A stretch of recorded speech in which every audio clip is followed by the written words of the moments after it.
Bonjour. On est ici dans ton cabinet en région parisienne, cabinet où tu reçois beaucoup de patients chaque année.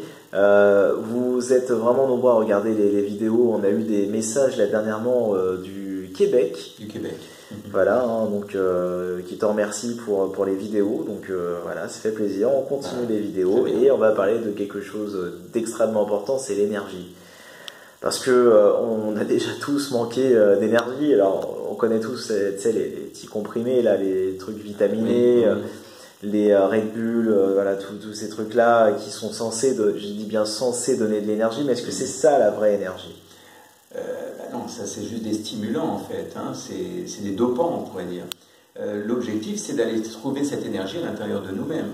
En réalité, on pourrait dire on est la source en fait. La source, ça se passe à l'intérieur de soi, ça ne se passe pas à l'extérieur. Parce que bien sûr, on peut se doper avec des médicaments, on peut boire des cafés à tout va, et on peut effectivement avoir l'impression d'avoir une pêche, une bonne énergie, mais très souvent ça rechute très vite.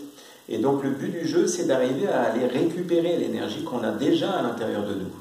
Alors, il y a deux choses à dire sur l'énergie. C'est qu'il y a l'énergie physique. Si je ne dors pas pendant 3 ou 4 nuits d'affilée, forcément, je vais être fatigué. Mais il y a aussi l'énergie psychique.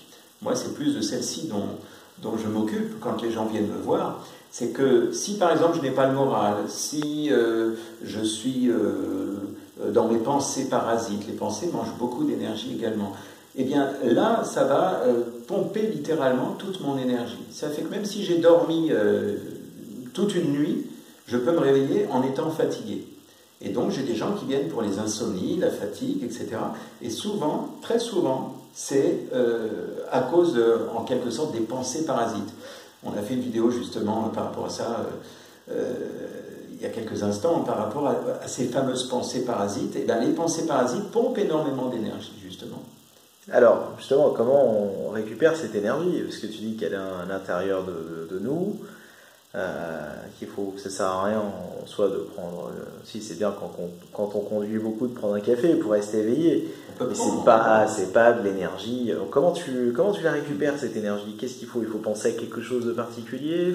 Alors, l'idée c'est vraiment de se recentrer au cœur de nous-mêmes. C'est vraiment au cœur de nous-mêmes que se trouve ce foyer d'énergie.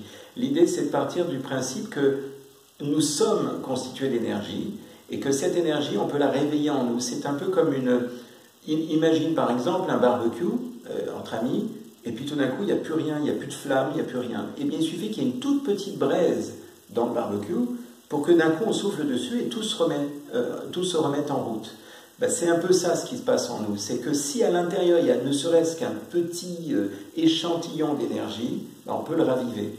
Donc pour le raviver, évidemment, c'est toujours pareil, les images mentales, la pensée, d'où l'intérêt de faire de l'hypnose. Ça ne veut pas dire qu'il faut absolument faire de l'hypnose. Il y a des gens qui ne font pas d'hypnose et ils ont une très bonne énergie. Ça veut dire simplement que ces énergies qu'on trouve en soi, à l'intérieur, c'est vraiment des images mentales positives, c'est une façon de penser, c'est tout ça qui va réveiller une bonne énergie.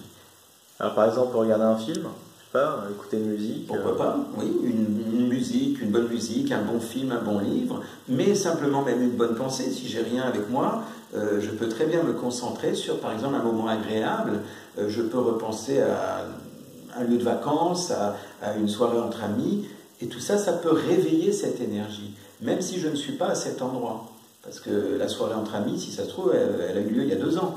Mais si j'y pense, si je visualise bien tout ça, il y a un moment où cette énergie va se réveiller. Et on va bien voir qu'elle existe, elle était là, elle était bien à l'intérieur.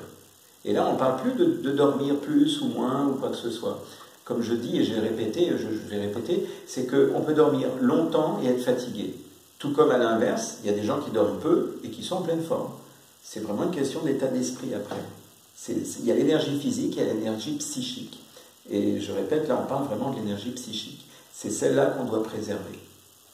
Merci beaucoup Patrick. Eh bien, je t'en prie. Il y a Sylvie qui demande sur ta page Facebook comment on fait pour te rencontrer. Elle a laissé plusieurs messages.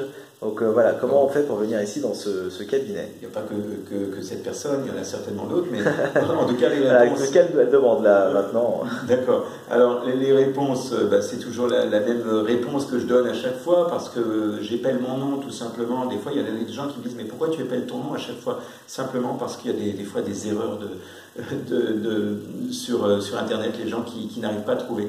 Patrick Esch. Esch s'écrit A-I-C-H. Et puis voilà, tout simplement sur Google.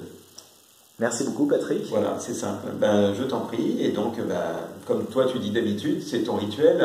À bientôt pour une prochaine vidéo, c'est bien ça? Et bien sûr, et n'hésitez pas à partager cette vidéo, évidemment. Super. Merci Patrick. Merci à toi.